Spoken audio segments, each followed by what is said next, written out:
Hello everyone, this is Mr. No. Today I will show you a solution to a problem that is faced by you mostly. So you might be copying data from a document to another document. So let's say you're copying this data.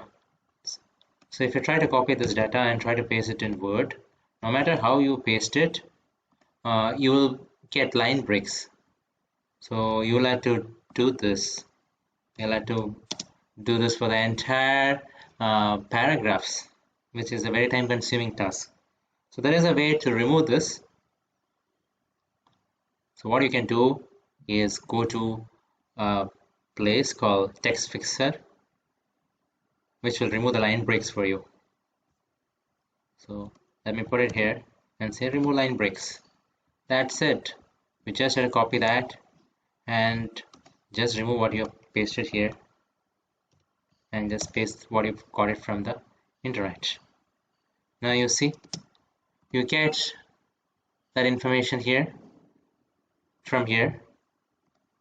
So I hope this information is useful. Thank you very much.